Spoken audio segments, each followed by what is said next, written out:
Shalom Bapak dan Ibu sekalian, puji syukur kepada Tuhan yang telah memperkenankan kita untuk mengikuti ibadah kenaikan Tuhan Yesus ini, baik yang hadir di sini, selamat datang, dan juga yang di rumah, di tengah segala keterbatasan dan kendala karena adanya pandemi 19 yang tidak tahu kapan selesainya. Akan tetapi marilah kita ikuti ibadah ini dengan hati teduh dan tertuju kepada Tuhan. Kami undang semua jemaat untuk bangkit berdiri. Pertolongan kita dalam ibadah kenaikan Tuhan Yesus Kristus ini ialah dari Tuhan yang menjadikan langit dan bumi, yang tetap setia untuk selama-lamanya dan tidak meninggalkan perbuatan tangannya. Kasih karunia dan damai sejahtera dari Allah Bapa kita dan dari Tuhan Yesus Kristus menyertai saudara.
Jemaat dipersilakan untuk duduk kembali. Jemaat yang terkasih di dalam Tuhan Yesus Kristus, nas pembimbing dalam ibadah pada hari ini terambil dari Mazmur 98 ayat 1, demikianlah firman Tuhan. Nyanyikanlah nyanyian baru bagi Tuhan, sebab Ia telah melakukan perbuatan-perbuatan yang ajaib. Keselamatan telah dikerjakan kepadanya oleh tangan kanannya, oleh lengannya yang kudus. Kita sambut dengan nyanyian Aku Berharap Hanya Pada Yesus.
Jemaat yang dikasihi oleh Yesus Kristus, dengarkanlah hukum Tuhan bagi kita sebagaimana firman Tuhan di dalam Efesus 4 ayat 30 dan ayat 31.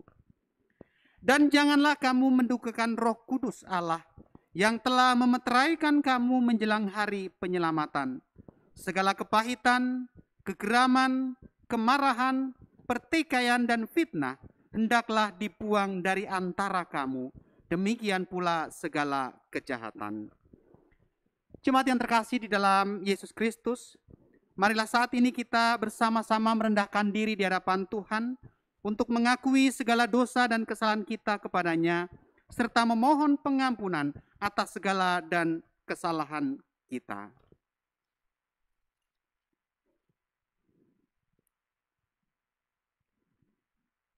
Bapa yang Maha Kasih, Bapa di dalam Tuhan Yesus Kristus, saat ini bersama-sama dengan seluruh umat-Mu, baik kami yang berada di tempat ini maupun juga setiap jemaat-Mu yang beribadah di rumah bersama dengan keluarga.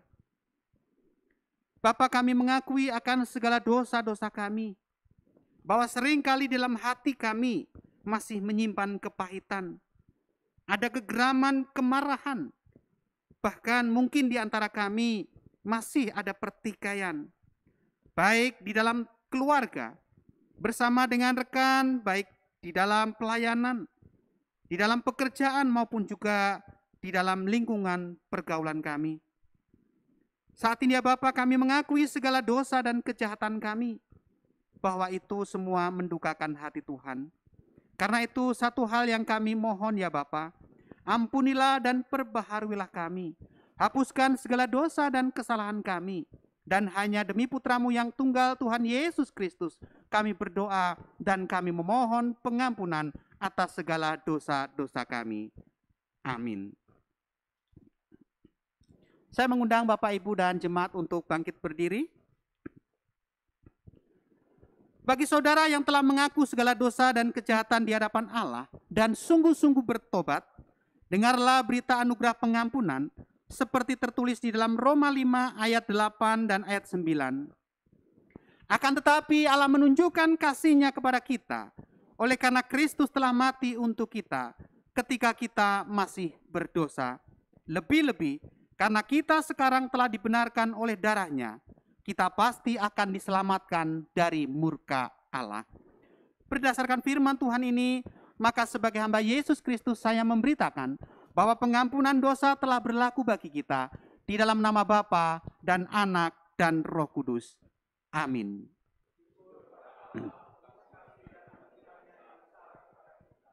Mari kita memberikan salam kasih, salam damai seorang yang lain di dalam kasih Tuhan Yesus Kristus. Puji Tuhan, bila kiranya ada damai sejahtera di dalam hati kita. Mari kita menaikkan syukur kita dengan menaikkan nyanyian Ku Memilih Yesus.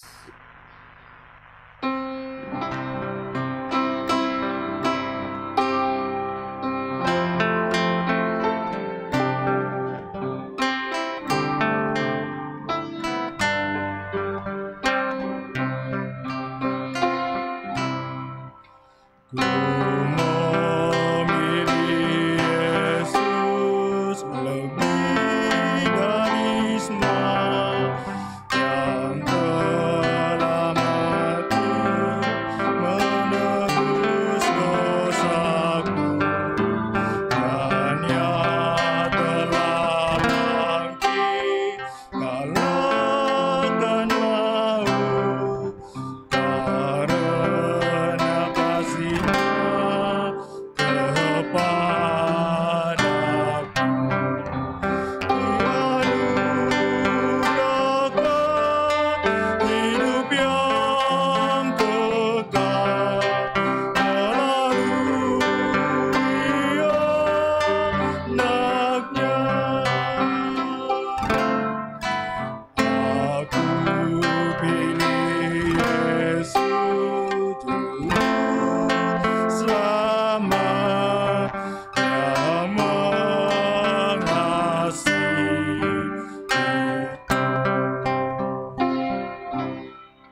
kembali.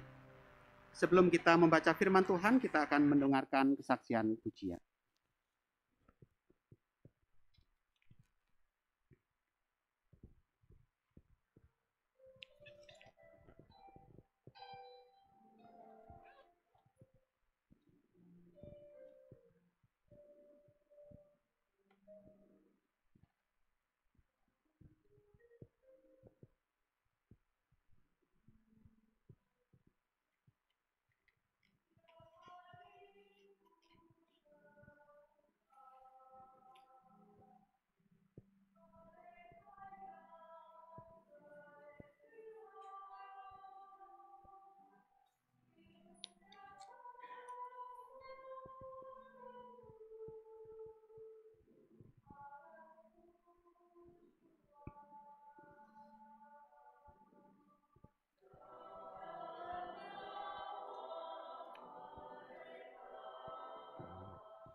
Mari bersama-sama sebelum kita membaca dan merenungkan firman Tuhan, kita bersatu di dalam doa. Bapa yang mengasihi kami, Sungguh ya Bapa, bahwa setiap kami, manusia yang berdosa ini memerlukan Tuhan. Karena itu kami bersyukur kalau kami adalah bagian dari orang-orang yang telah menerima keselamatan dari Tuhan. Karena itu bila kiranya juga melalui kebenaran firman yang boleh kami dengar, kami renungkan bersama-sama secara khusus pada pagi hari ini. Itu jugalah yang kiranya kami boleh saksikan kepada orang-orang yang ada di sekitar kami. Karena itu sebelum kami membaca dan merenungkan, kami memohon pertolongan dan juga pimpinan Roh Kudus, agar kami dimampukan untuk membuka hati kami, pikiran kami, bahkan seluruh kehidupan kami, sehingga firman yang kami dengar dan kami renungkan itu boleh berakar dengan kuat di dalam hati dan kehidupan kami, dan pada akhirnya berbuah lebat untuk kemuliaan Tuhan. Dalam kerendahan hati kami memohon, berfirmanlah kepada kami ya Bapa. Kami semua siap untuk mendengarnya. Di dalam nama Tuhan Yesus Kristus kami berdoa. Amin. Selamat pagi Bapak Ibu dan Saudara yang dikasihi Tuhan. Shalom. Puji Tuhan bila kiranya hari ini kita boleh tetap menikmati dan merasakan apa artinya damai sejahtera yang Tuhan Yesus tinggalkan untuk kita. Bapak Ibu dan Saudara yang dikasihi Tuhan, mari bersama-sama saya mengajak kita untuk membuka satu bagian dari firman Tuhan. Yang bacaan kita hari ini terambil dari surat Efesus 1 ayat 15 sampai dengan ayatnya yang ke-23. Efesus 1 ayat 15 sampai ayat 23. Kalau Bapak Ibu Saudara sudah menemukan, saya akan membaca untuk kita sekalian. Silakan Bapak Ibu Saudara, demikian juga yang ada di rumah menyimak. Demikianlah firman Tuhan. Doa untuk pengertian tentang kemuliaan Kristus. Karena itu, setelah aku mendengar tentang imanmu dalam Tuhan Yesus dan tentang kasihmu terhadap semua orang kudus, aku pun tidak berhenti mengucap syukur karena kamu. Dan aku selalu mengingat kamu dalam doaku. Dan meminta kepada Allah Tuhan kita Yesus Kristus, yaitu Bapa yang mulia itu, supaya Ia memberikan kepadamu roh hikmat dan wahyu untuk mengenal Dia dengan benar. Dan supaya Ia menjadikan mata hatimu terang, agar kamu mengerti pengharapan apakah yang terkandung dalam panggilannya. Betapa kayanya kemuliaan bagian yang ditentukannya bagi orang-orang kudus. Dan betapa hebat kuasanya bagi kita yang percaya, sesuai dengan kekuatan kuasanya, yang dikerjakannya di dalam Kristus dengan membangkitkan Dia dari antara orang mati dan mendudukkan Dia di sebelah kanannya di sorga, jauh lebih tinggi dari segala pemerintah dan penguasa dan kekuasaan dan kerajaan dan tiap-tiap nama yang dapat disebut, bukan hanya di dunia ini saja, melainkan juga di dunia yang akan datang. Dan segala sesuatu telah diletakkannya di bawah kaki Kristus, dan Dia telah diberikannya kepada jemaat sebagai kepala dari segala yang ada. Jemaat yang adalah tubuhnya, yaitu kepenuhan Dia yang memenuhi semua dan segala sesuatu. Berbahagialah setiap orang yang mendengarkan firman Allah dan yang memelihara dengan setia di dalam kehidupannya. Haleluya. Haleluya. Haleluya. Haleluya.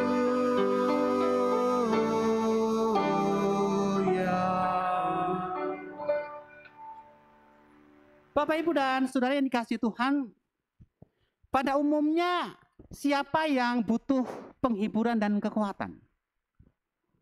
Orang yang sedang bergumul, yang memberi kekuatan kepada orang lain, atau orang lain memberikan kekuatan dan penghiburan kepada orang yang sedang bergumul? Kalau Bapak Ibu Saudara sedang membesuk saudara, sahabat, atau rekan jemaat yang sakit, biasanya yang menguatkan siapa? Sabar ya gitu, atau biasanya yang sakit, Bu sabar ya. Atau ketika ada yang berduka, biasanya yang berduka menguatkan yang datang atau yang datang, sabar ya Bu ya. Atau justru yang berduka yang mengatakan, Bapak Ibu terima kasih kehadirannya, Bapak Ibu yang sabar ya gitu. Pada umumnya adalah orang yang sedang bergumul, orang yang sedang berduka butuh penghiburan. atau orang yang sedang berada dalam tekanan hidup yang luar biasa, butuh kekuatan dari saudara, sahabat, atau rekan. Bapak, Ibu, dan saudara yang kasih Tuhan, kalau kita memperhatikan bacaan kita dari surat Efesus pada hari ini, ya, sedikit kita mengenal surat Efesus. Efesus adalah satu surat yang ditulis oleh Rasul Paulus ketika Paulus sedang berada di dalam penjara di Roma. Ini sekitar tahun 60, tahun 61 Masehi. Dan surat ini dikirimkan oleh Rasul Paulus kepada jemaat di Efesus melalui seseorang atau melalui utusan, melalui anak didiknya Paulus bernama Tikhikus. Nanti Bapak Saudara bisa perhatikan di dalam pasal 6 ayat 21 dan ayat yang ke-22. Dan dia jugalah, Tikhikus inilah juga yang diutus oleh Paulus untuk membawa dan mengirimkan surat kepada jemaat di Kolose. Jadi kemiripan ini muncul di akhir surat, baik di dalam surat Kolose maupun di dalam surat Efesus. Bapak, Ibu, dan saudara yang kasih Tuhan, pada saat itu jemaat atau masyarakat di Efesus dari sisi keagamaan masih sangat dipengaruhi pada penyembahan Dewi Artemis. Dan penyembahan terhadap Dewi Artemis ini menjadi satu hal yang pokok, menjadi satu hal yang utama, bukan saja karena dianggap bahwa Dewi Artemis ini sebagai dewi kesuburan dan juga dewi kemakmuran. Tetapi juga karena ada sebuah pemahaman dalam kehidupan orang-orang di Efesus pada masa itu, juga budaya Yunani kuno, bahwa Dewa Artemis ini adalah dewi pemimpin yang tertinggi dari segala yang ada. Dia menguasai segala pepohonan, dia menguasai segala sungai dan juga alam pada saat itu. Ini dalam keyakinan Yunani kuno. Dan ini jugalah yang dipahami oleh masyarakat di Efesus. Oleh karena itu bagi orang-orang di Efesus, Dewi Artemis ini sangat dipuja. Karena apa? Karena dianggap bahwa Dewi Artemis inilah yang menjamin keselamatan dan dialah seolah-olah yang memberikan kehidupan kepada manusia. Paling tidak inilah latar belakang mengapa surat Efesus ini ditulis oleh Paulus dan dikirimkan kepada jemaat Kristen yang ada di Efesus. Oleh karena itu kalau kita memperhatikan surat dari isi dari surat Efesus ini yang dituliskan oleh Paulus ini berintikan ajaran tentang bagaimana manusia bisa memperoleh keselamatan yang sejati dalam diri orang percaya. Artinya Paulus mau meneguhkan orang-orang percaya, orang-orang Kristen di Efesus dibandingkan dengan keyakinan maupun juga kepercayaan masyarakat yang ada di Efesus pada masa itu. Oleh karena itu saudara, hal ini sengaja ditulis oleh Paulus untuk mematahkan sebuah pemahaman seolah-olah bahwa keselamatan itu muncul dari berbagai budaya dan juga berbagai macam bangsa. Termasuk pemahaman ini mau dipatahkan bahwa keselamatan itu didapat dari Dewi Artemis. Nah, kita mulai masuk ke dalam bacaan kita hari ini. Kalau saudara perhatikan ayat 15 sampai dengan ayat 17. Balik lagi seperti tadi di awal saya katakan. Ya, bahwa surat ini ditulis oleh Paulus ketika dia sedang berada di dalam penjara. Tentu Bapak Ibu bisa membayangkan bagaimana seharusnya kondisi Paulus ketika sedang menulis surat ini kepada jemaat di Efesus. Dia berada dalam penjara dengan tuduhan bukan karena kejahatannya. Bapak Saudara bisa membayangkan kira-kira orang yang berada dalam penjara kondisinya seperti apa? Senang? Sukacita? Atau mengeluh, wah di penjara ini panas, nggak nyaman dan sebagainya. Ya. Yang pasti gambarannya adalah orang yang berada dalam penjara itu keadaan atau situasi yang tidak menyenangkan. Baik dia secara fisik maupun mental pasti dia menderita, dia tertekan, bahkan bisa jadi kalau dia menyadari kesalahannya, dia menyesali keberadaannya ini seumur hidupnya. Apalagi Paulus dimasukkan ke penjara bukan karena kesalahannya, tetapi dimasukkan ke penjara karena Paulus memberitakan Injil Kristus. Tetapi perhatikan saudara, apa yang terjadi dalam kehidupan Paulus pada waktu menulis surat ini. Perhatikan di dalam ayat yang 16 tadi. Karena itu, dalam ayat 16, aku tidak berhenti mengucap syukur karena kamu. Saudara, Paulus dari dalam penjara justru mengatakan, aku tidak berhenti mengucap syukur. Artinya, di dalam penjara, Paulus mengalami sukacita. Tetap hatinya dipenuhi rasa syukur. Paulus tidak menggerutu. Paulus tidak mengeluh. Paulus tidak merasa tertekan. Dia tidak merasa kecewa. Tidak putus harapan apalagi meninggalkan imannya kepada Kristus. Tetapi dengan jelas dalam suratnya kepada jemaat di Efesus, dia katakan, aku bersuka cita, aku bersyukur. Mengapa demikian, saudara? Mungkin kita bertanya, loh kenapa? Perhatikan di dalam ayat yang ke-15. Ya. Di dalam ayat yang ke-15 dikatakan, karena itu setelah aku mendengar tentang imanmu dalam Tuhan Yesus dan tentang kasihmu terhadap semua orang kudus. Di dalam ayat yang ke-15 ini menjelaskan ayat 16. Mengapa di dalam penjara Paulus mengucap syukur? Mengapa Paulus bersuka cita?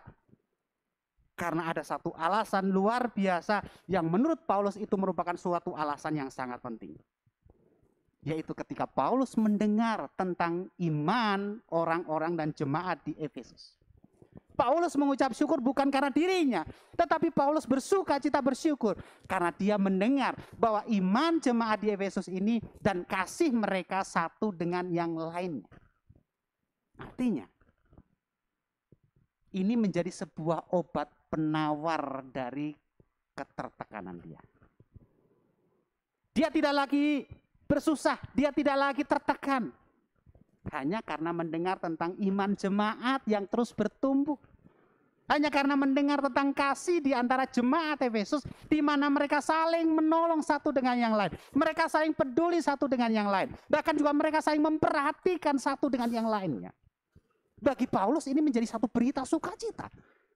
Dan sekaligus menjadikan alasan bagi dia, kenapa aku harus bersedih, kenapa aku harus tertekan. Karena dia mengingat, dia mendengar iman jemaat ini yang luar biasa. Bapak Ibu dan saudara yang kasih Tuhan, sekali lagi bahwa kondisi dalam penjara tidak membuat suasana hidup Paulus berubah. Karena kabar yang diberikan, paling tidak kabar ini mungkin dibawa juga oleh Tikhikus. Ya.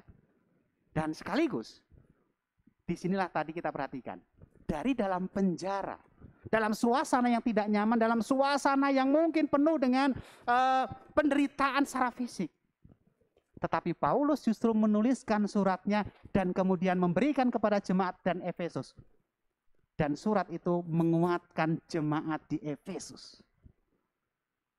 Bukan jemaat di Efesus menulis surat kepada Paulus dan menguatkan Paulus. Ini satu teladan iman yang luar biasa, saudara. Bahwa dalam keadaan tertekan, dalam keadaan menderita, dalam keadaan terpasung, dalam artian terbatas. Tetapi Paulus masih tetap bisa menyaksikan kebenaran Injil. Paulus masih tetap bisa memberitakan tentang kabar Kristus. Dan Paulus tetap bisa memberikan kekuatan kepada orang-orang yang ada di luar penjara. Dalam kesesakan dan kebuntuan jalan, saya melihat Paulus tetap memiliki pengharapan. Dan saya meyakini, saudara, bahwa dalam kesesakan dan kebutuhan jalan, pengharapan sangat penting dan pengharapan sangat kita butuhkan. Itulah sebabnya di dalam surat Efesus ini, Paulus juga mendoakan, bukan hanya sekedar mengirimkan surat, tetapi dia juga mendoakan agar jemaat di Efesus di dalam perjalanan imannya, ini sungguh-sungguh memiliki pengertian yang benar tentang pengharapan kepada Kristus. Di dalam ayat 18 dikatakan, dan supaya ia menjadikan mata hatimu terang, agar kamu mengerti pengharapan apakah yang terkandung dalam panggilannya. Pertanyaannya buat kita, saudara, dalam kehidupan kita sebagai orang-orang percaya hari ini, apakah sungguh-sungguh kita sudah memahami, apakah kita sungguh-sungguh sudah mengerti pengharapan yang benar di dalam kehidupan iman kita akan Kristus? Pengalaman iman secara pribadi itulah yang kita butuhkan. Sehingga ketika berbicara tentang kekristenan, berbicara tentang iman kita, bukan lagi hanya berbicara tentang kata orang. Bukan hanya sekedar bicara tentang kata firman Tuhan, tetapi bagaimana kita mengalami sendiri pembaharuan, bagaimana kita mengalami itu dalam kehidupan kita, dalam relasi kita dengan Kristus. Bapak Ibu dan Saudara yang kasih Tuhan, bahwa menurut Paulus, pengharapan yang dimaksud adalah bahwa ada kuat kuasa di dalam Kristus yang duduk di sebelah kanan Allah Bapa. Kuat kuasa Kristus itulah jauh lebih besar dari apapun. Lebih besar dari penguasa-penguasa. Lebih besar dari pemerintah yang memenjarakan dia pada saat itu. Sangatlah mungkin bagi saudara bahwa kekuatan pengharapan inilah yang membuat Paulus semakin kuat. Pengharapan dan juga pengertian akan keselamatan dalam Kristus inilah yang sungguh-sungguh membuat Paulus mampu menanggung derita dalam penjara. Dan kemudian dengan kekuatan itu, Paulus justru menguatkan dan meneguhkan jemaat Efesus. Dalam doa Paulus ini kita menemukan ada berkat-berkat dan juga kekayaan ilahi yang Paulus inginkan. Agar apa? Agar berkat-berkat dan juga kekayaan ilahi itu dinikmati oleh jemaat di Efesus. Sebagaimana Paulus sendiri sudah mengalami dan merasakan. Akan tetapi saudara, Paulus juga dengan jujur mengatakan bahwa berkat-berkat dan juga kekayaan ilahi ini tidak bisa mudah untuk dipahami secara alamiah. Artinya apa? Paulus mengatakan bahwa kita membutuhkan Roh Kudus.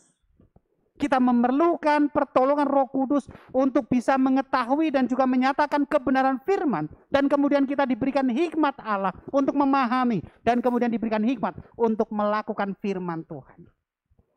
Roh Kudus jugalah yang memberikan kepada kita kuasa.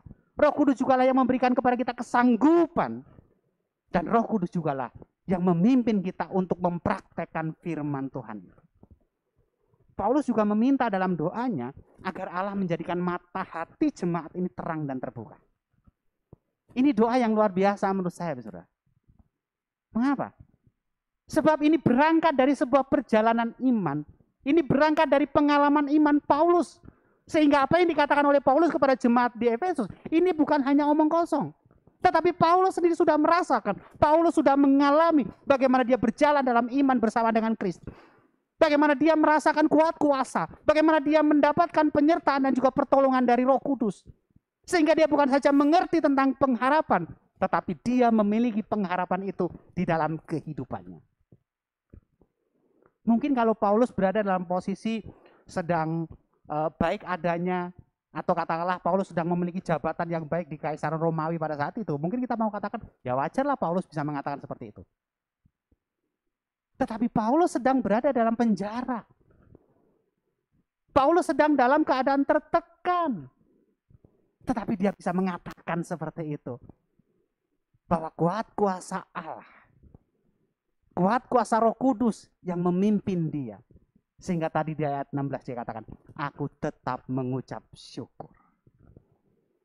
Tapi saudara, kalau kita mulai masuk di dalam ayat 23, ayat 22 dan 23. Di sini Paulus juga menyebut ada kata kunci yang penting bagi kehidupan jemaat di Efesus yang utama. Dalam ayat 22 dikatakan bahwa dan segala sesuatu telah diletakkannya di bawah kaki Kristus dan dia telah diberikannya kepada jemaat sebagai kepala dari segala yang ada. Kata kunci yang dipakai oleh Paulus di dalam memberikan pengharapan, menuntun sekaligus mengarahkan jemaat di Efesus adalah bahwa jemaat itu adalah tubuh Kristus. Dan Kristus adalah kepala bagi jemaat. Kesadaran diri inilah yang penting bagi kita, saudara. Mengapa? Sebab kalau kita tidak menyadari secara sungguh-sungguh bahwa kita ini adalah tubuh Kristus, bagaimana kita menjadi seperti jemaat di Efesus? Satu dengan yang lainnya saling menopang. Satu dengan yang saling menolong. Sama seperti anggota tubuh kita nggak bisa bergerak sendiri. Kalau misalkan Bapak, Ibu, dan Saudara lapar, perut melilit, betul kan? Aduh, lapar nih. Ya. Tangan langsung memberi reaksi, megang perut. Seolah memberikan kode kepada otak kita. Aduh, perih nih. Kenapa? Lapar. Baik saudara, mata kemudian memandang sekilan. Di mana ada warung? Kalau kita lagi di luar. Oh, di sana ada warung. Mata ngasih unjuk. Kemudian mata memberikan rangsangan kepada otak. Dan otak memberikan perintah kepada kaki. Untuk apa? Melangkah. Ketika sampai di tempat makan pun, ya, kita berikan arahan, ya, mata kita memilih dan sebagainya. Ketika makanan sudah disajikan, tidak tiba-tiba kita menjadi kenyang. Tapi otak memberikan rangsangan, memberikan perintah kepada tangan untuk mulai makan. Sampai di situ, otak juga memberikan perintah kepada mulut. Organ-organ yang dalam mulut ini kemudian mengunyah. Tidak cukup sampai di situ. Kerjasama antara leher, kemudian lambung. Baru kemudian kita mengatakan, aduh, akhirnya kenyang juga. Kelihatannya sederhana. Tapi ini mau menggambarkan bahwa jemaat sebagai tubuh Kristus tidak bisa hidup seorang diri. Jemaat sebagai tubuh Kristus harus saling menopang, harus saling menolong, harus saling memperhatikan, harus bisa bekerja bersama di dalam kehidupan dan juga pelayanan. Dan sekali lagi, ini merupakan hal yang sangat penting bagi Paulus ketika dia mengajak jemaat, seolah-olah dia mengatakan, ayo kita hidup dalam Kristus dengan satu komando, yaitu Kristus kepala ke tubuh kita. Dan kita adalah anggotanya. Jadi segala gerakan kita, segala langkah kita, segala tujuan hidup kita, segala arah kehidupan dan pelayanan kita, kita harus mengikuti satu komando, yaitu Kristus. Kita harus menjaga kekudusan. Sebagai jemaat kita tidak boleh terpecah-pecah. Tetapi kita harus menjaga kasih di antara seorang dengan yang lain. Sebagaimana Kristus sudah meneladankan bagi kehidupan kita. Bapak, Ibu, dan jemaat yang dikasihi Tuhan, kebangkitan dan kenaikan Kristus ini merupakan karya Allah. Sekaligus ini merupakan bukti kemenangan Kristus atas segala kuasa yang ada dalam dunia ini. Dan Allah telah memberikan jaminan yang sungguh-sungguh kuat. Allah telah memberikan tempat yang terhormat kepada Kristus, sang kepala jemaat. Dan kita adalah tubuhnya. Dan Allah menjamin bahwa Kristus akan memimpin. Kristus akan menyertai umatnya melalui Roh Kudus yang dia janjikan. Aku akan mengirimkan seorang penolong bagimu. Parakletos. Yang apa? Yang akan menuntun kita, yang akan menyertai kita, yang akan memimpin kita. Itulah namanya anugerah dalam kehidupan kita. Bukan karena kita meminta, tetapi karena Allah yang berinisiatif untuk memberikan kepada kita. Karena itu saya mau bertanya buat kita sekalian. Saudara, hidup dalam iman kekristenan itu susah atau gampang? Susah. Ada yang lain jawabannya? Susah atau gampang? Gampang. Nah, ini sesama orang Kristen tapi yang satu bilang susah, yang satu bilang gampang. Jadi yang benar mana nih? Susah, gampang. Nah, ini jawaban paling netral dan paling aman. Tapi saya setuju dengan ini. Ya, bukan karena netral, Saudara. Karena dengan sebuah pemahaman bahwa kita akan menjadi orang Kristen yang susah, menjadi orang Kristen yang sulit dalam artian bertumbuh dalam iman kita untuk bisa saling memperhatikan, saling mengasihi, untuk mengampuni seorang dengan yang lain. Kalau kita mengandalkan kita sebagai manusia yang berdosa, kalau kita menanggalkan keimanan kita dalam Kristus, kita akan selalu sulit. Bagaimana saya bisa mengampuni dia? Bagaimana saya bisa memaafkan dia? Bagaimana saya bisa menolong dia? Bagaimana saya bisa memperhatikan dia? Kita akan selalu mengatakan gak bisa, sulit. Karena kita selalu mengandalkan kedagingan kita. Jadi Kristen kita hanya Kristen identitas. Tapi menjadi orang Kristen itu susah-susah tapi gampang. Di mana gampangnya, Saudara? Karena ada anugerah Allah dalam kehidupan kita. Ketika bicara tentang pengampunan, jangan lagi bicara sakit hati saya kalau mendengar dia. Masih ada rasa kekecewaan, ada rasa sakit dalam hati kita. Karena kita mengandalkan sebagai manusia berdosa. Tetapi coba lihat, pandang Kristus yang mati di kayu salib. 2000 tahun yang lalu, ia sudah mati bahkan sebelum kita lahir. Untuk apa? Untuk mengampuni dosa-dosa kita. Kalau kita memandang Kristus yang mati di kayu salib untuk mengampuni dosa kita, maka saya percaya di dalam anugerah kekuatan Roh Kudus, kekuatan Kristus yang diberikan kepada kita, seperti dikatakan Paulus. Saya yakin dan percaya, kita tidak mau mengatakan dan tidak berani mengatakan sulit mengampuni, tapi kita bisa mengatakan gampang buat saya mengampuni. Kenapa? Karena kita memandang salib Kristus. Kita memandang kematian Kristus di kayu salib. Kita akan mengatakan bahwa, oh bagi saya perhatikan saudara, bagi saya menopang jemaat yang lain. Bagi saya untuk memperhatikan jemaat yang lain gampang. Kenapa? Karena Kristus sudah terlebih dahulu memperhatikan saya. Karena Kristus Allah telah memperhatikan dan juga memberikan kepada saya pertolongan. Maka dengan kekuatan anugerah dan kuasa Kristus itulah kita melakukannya. Bukan dalam status keberdosaan kita. Bapak, Ibu, dan saudara yang kasih Tuhan, Rasul Paulus menyadari betapa pentingnya setiap orang Kristen ini mengenal Tuhan dengan benar. Supaya orang-orang percaya memiliki iman yang tangguh. Karena dengan iman yang kokoh, setiap orang Kristen mampu melewati setiap pergumulan dan juga beroleh kemenangan di dalam setiap pertolongan Tuhan. Inilah yang dimaksudkan oleh Paulus, Israel. Agar kita bukan hanya sekedar mengenal, tetapi Paulus mau agar mengalami Kristus di dalam kehidupan kita. Mengapa? Mengenal itu hanya sebelah leher ke atas. Tahu, mengerti. Tetapi tidak mengalami dalam hati dan kehidupan kita.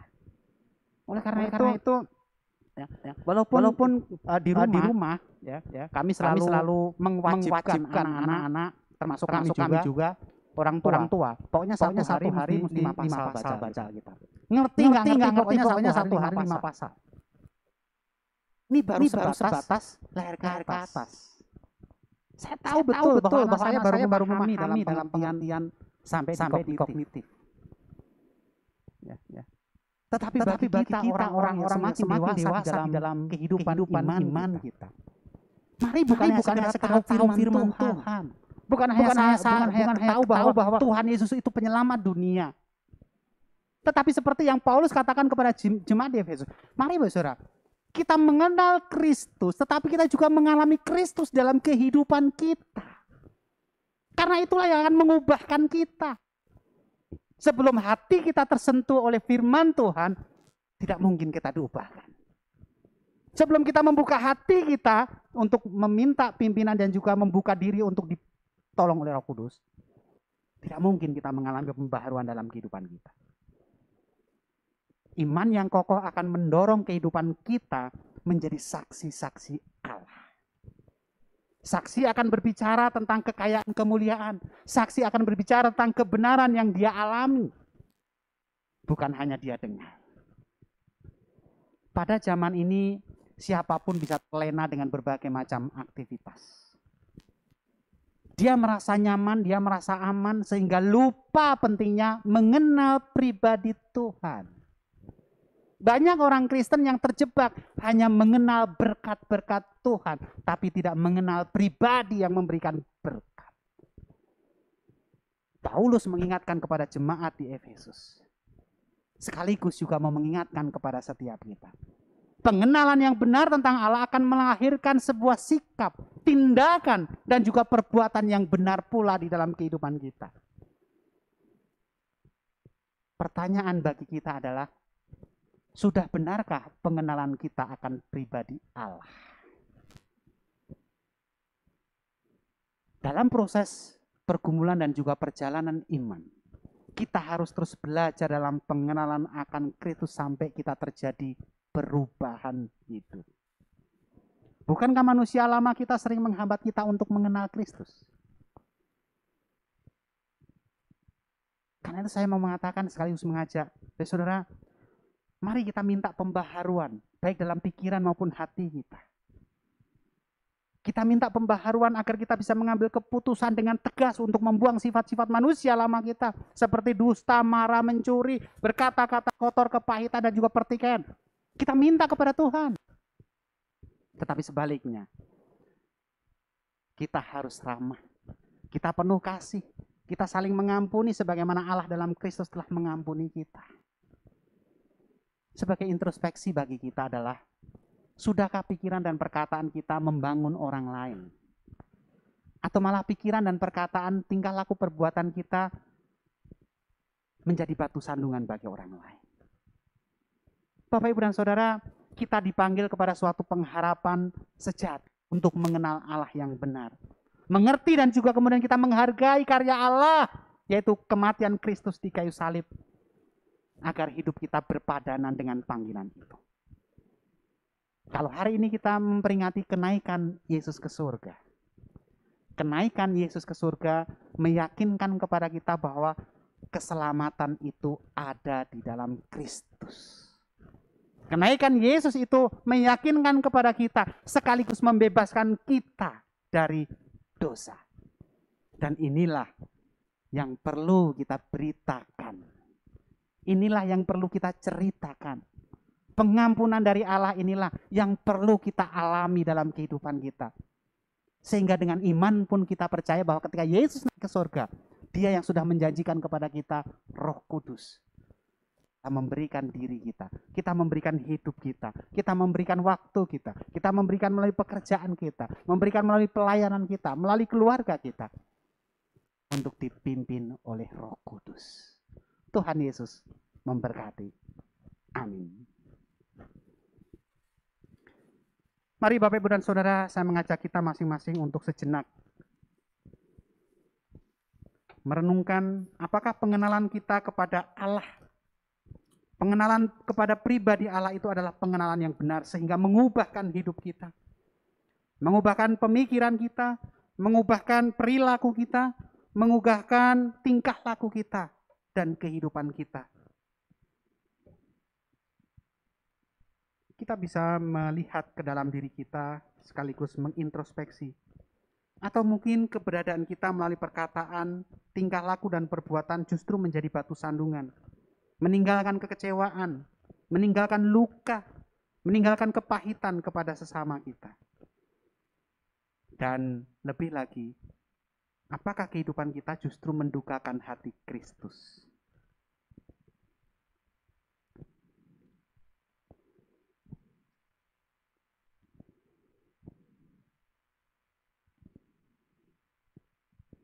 Dengarlah seru isi hati kami ya Tuhan.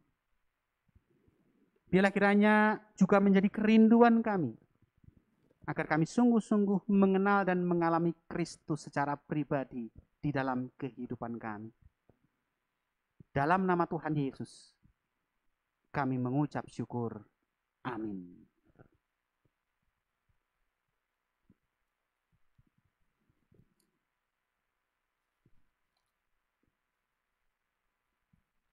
Sebagai gereja di segala abad dan tempat, mari mengakui iman percaya kita sesuai pengakuan iman rasuli. Karena itu, kami undang jemaat bangkit berdiri. Hendaklah masing-masing berkata, aku percaya kepada Allah, Bapa yang Maha Kuasa, Khalik langit dan bumi, dan kepada Yesus Kristus, anaknya yang tunggal Tuhan kita, yang dikandung dari Roh Kudus, lahir dari anak darah Maria, yang menderita di bawah pemerintahan Pontius Pilatus, disalibkan, mati dan dikuburkan, turun ke dalam kerajaan maut. Pada hari yang ketiga, bangkit pula dari antara orang mati, naik ke surga, duduk di sebelah kanan Allah, Bapa yang Maha Kuasa, dan akan datang dari sana untuk menghakimi orang yang hidup dan yang mati. Aku percaya kepada Roh Kudus, gereja yang kudus dan am, persekutuan orang kudus, pengampunan dosa, kebangkitan orang mati, dan hidup yang kekal. Amin. Jemaat dimohon duduk kembali. Bapak Ibu sekalian, demi menunjang pelayanan kita, ada beberapa penegasan warta yang perlu disampaikan dan dapat disimak melalui tayangan layar. Yang pertama, segenap jemaat, pengurus, majelis, dan rohaniwan mengucapkan terima kasih kepada Bapak Pendeta Taliono Sukamto dari Gereja Kristus Petamburan, kepada Paduan Suara Gereja Kristus Petamburan untuk persembahan pujiannya, dan kepada seluruh penatalan yang bertugas hari ini. Semoga pelayanan ini menjadi berkat untuk kita semua. Tuhan Yesus memberkati. Cuti rohaniwan. Rohaniwan Gereja Kristus Kartini, Ibu Sedih Hati Gea, akan mengambil cuti dari tanggal 18 sampai dengan 25 Mei 2021. Ibadah on-site. Ibadah on-site telah dibuka terbatas sesuai protokol kesehatan yang berlaku. Bagi jemaat yang rindu beribadah di gereja, diundang untuk hadir. Terima kasih untuk perhatiannya. Salam sejahtera selalu dalam Kristus. Persekutuan Alkitab pada hari Kamis 13 Mei 2021 atau hari ini diliburkan. Bersama ini kami informasikan juga bahwa Persekutuan Alkitab hari Kamis 6 Mei 2021 dihadiri oleh 13 orang. Ruang tolong menolong, jemaat yang membutuhkan dukungan doa atau pergumulan lainnya dapat menghubungi Ibu Sedih Hati Gea melalui telepon atau WhatsApp. Selanjutnya ibadah Minggu 16 Mei 2021 dengan tema Tetap Setia dalam Tantangan Iman dan akan dilayani oleh Bapak Pendeta Harapan Nainggolan dari Kantor Kementerian Agama Kota Bogor. Demikian penegasan warta minggu ini. Terima kasih. Bapak, Ibu, dan jemaat, mari bersama-sama dalam satu hati, satu iman, kita menaikkan doa syafaat kita. Bapak yang makasih, Bapak di dalam Tuhan Yesus Kristus, terima kasih kembali kami menaikkan ucapan syukur, oleh karena sungguh anugerah Tuhan, keselamatan, telah Engkau sediakan bagi kami. Kami bersyukur bahwa dalam pertolongan Roh Kudus, kami boleh merespon anugerah-Mu di dalam iman kami. Karena itu bila kiranya kami terus bertumbuh dalam iman, dalam pengharapan, dan sungguh kami semakin mengenal pribadi Allah secara benar sehingga mengubahkan hidup kami. Dan pada pagi hari ini bersama-sama kami berdoa secara khusus menyerahkan untuk rencana pentahbisan Penatua Khusus Sedih Hati Gea ke dalam jabatan pendeta yang direncanakan akan dilaksanakan pada tanggal 28 Juni yang akan datang. Kami mohon ya Bapak, untuk setiap persiapan secara khusus hamba-Mu Ibu Sedih Hati Gea bersama dengan keluarga di dalam menjalani mendukung pelayanan ini, sekaligus juga kepada majelis maupun juga kepada seluruh jemaat-Mu, agar sungguh mereka menjadi satu tubuh Kristus yang saling menopang, saling menolong, saling memperhatikan, sehingga pelayanan jemaat-Mu di tempat ini sungguh-sungguh menjadi kemuliaan bagi Bapa. Bahkan juga untuk setiap persiapan dalam rangka pentahbisan, Tuhan juga memberkati dan menolong, baik untuk panitia yang dibentuk maupun juga majelis bersama dengan seluruh jemaat-Mu. Terima kasih Bapak. Kami juga berdoa memohon pertolongan Allah atas setiap ibadah yang berlangsung di jemaat-Mu Gereja Kristus Kartini, baik dalam ibadah umum maupun juga kategorial, agar terus dalam ibadah menjadi kemuliaan dan juga diperkenan di hadapan Allah, sehingga jemaat terus menggali pertumbuhan iman mereka dan mereka bertumbuh di dalam segala sesuatu. Kami juga memohon ya Tuhan, agar Tuhan menolong setiap jemaat-Mu dalam pergumulan, dalam setiap masalah kehidupan yang dihadapi. Mungkin ada di antara jemaat-Mu sedang bergumul dalam masalah ekonomi, sakit, penyakit, maupun juga dalam kehidupan rumah tangga. Maupun juga masalah kehidupan, maupun juga pergumulan di hari-hari ke depan, baik tentang pekerjaan maupun juga usaha. Kami mohon ya Bapak, sebagaimana firman-Mu yang kami dengar pada saat ini, biarlah kiranya kekuatan kuasa Kristus itulah yang memberikan kepada kami hikmat, dan dalam pertolongan Roh Kudus Engkaulah yang membukakan kepada kami jalan keluar atas setiap pergumulan jemaat-Mu di tempat ini. Kami juga memohon ya Bapak, pertolongan Allah bagi bangsa dan negara kami yang sampai saat ini masih mengalami pandemi COVID-19. Kami juga memohon agar Tuhan memberikan hikmat kepada para pemimpin kami, sehingga mereka dalam setiap keputusan, dalam setiap kebijakan, dalam segala bidang, sungguh ini boleh membawa kami keluar dari krisis yang diakibatkan oleh pandemi ini. Kami percaya akan kasih-Mu ya Bapa, kami percaya akan pertolongan-Mu, dan kami juga percaya bahwa Tuhan tidak pernah meninggalkan kami, tetapi dalam kasih-Mu Engkaulah yang menyertai kami, Engkaulah yang menopang dan juga menolong kami. Terima kasih Bapa, terima kasih Tuhan Yesus untuk segala berkat yang telah Engkau anugerahkan bagi kami, sehingga bila kiranya kami menjadi anak-anak Tuhan yang hidup dalam kasih, yang hidup dalam takut akan Tuhan. Bapa di surga, inilah syafaat kami, yang kesemuanya itu kami naikkan, kami minta hanya di dalam nama Tuhan Yesus Kristus, yang juga telah mengajarkan kami untuk berdoa. Bapa kami yang di surga, dikuduskanlah nama-Mu, datanglah kerajaan-Mu, jadilah kehendak-Mu di bumi seperti di surga. Berikanlah kami pada hari ini makanan kami yang secukupnya, dan ampunilah kami akan kesalahan kami, seperti kami juga mengampuni orang yang bersalah kepada kami. Dan janganlah membawa kami ke dalam pencobaan, tetapi lepaskanlah kami daripada yang jahat, karena Engkaulah yang mempunyai kerajaan dan kuasa dan kemuliaan sampai selama-lamanya. Amin.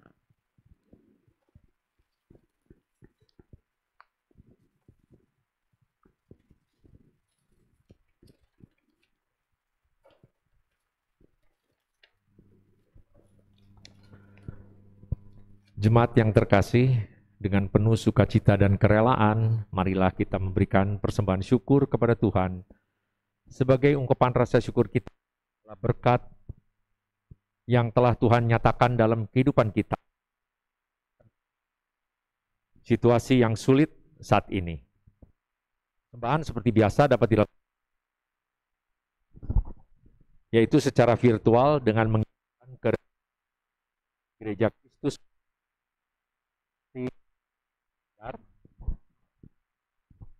atau memasukkannya ke dalam kotak persembahan yang tersedia di depan pintu gereja setiap hari Minggu, dan selama ibadah onsite, kantong persembahan yang biasa diedarkan itu tidak akan diedarkan kembali.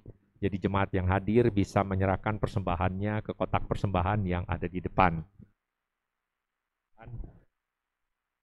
atau di bangku.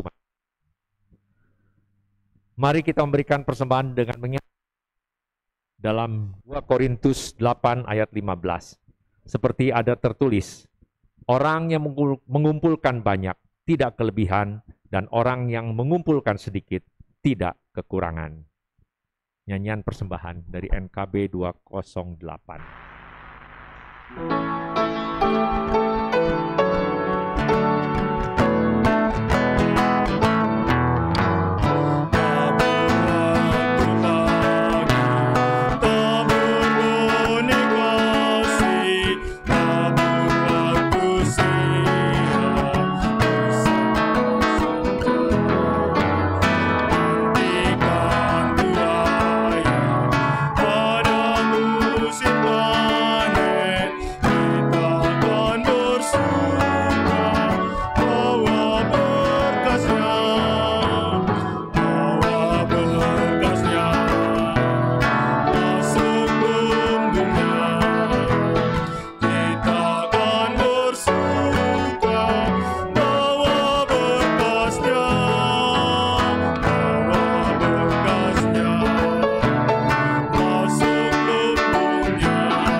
Mari kita berdoa.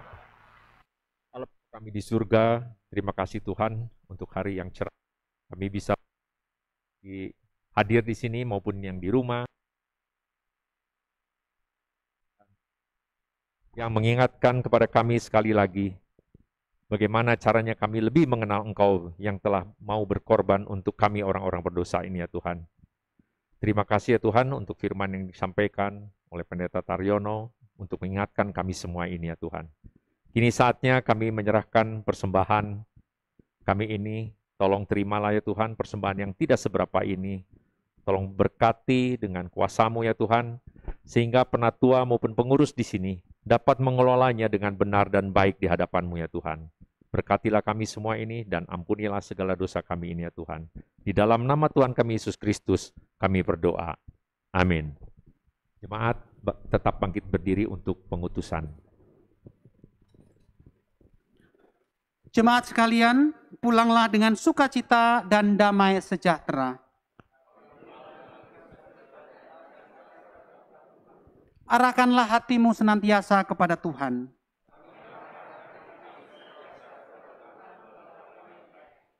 Jadilah saksi Tuhan yang setia.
Yesus tambah bolehku.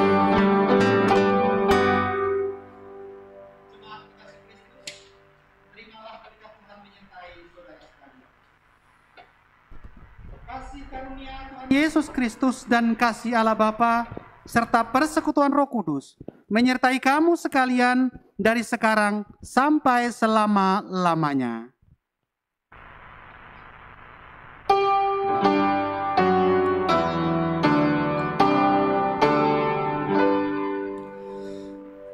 Kepada Allah beri puji, serta kepada Al-Masih, Roh Kudus muliakan, berkuasa dan berkasihan.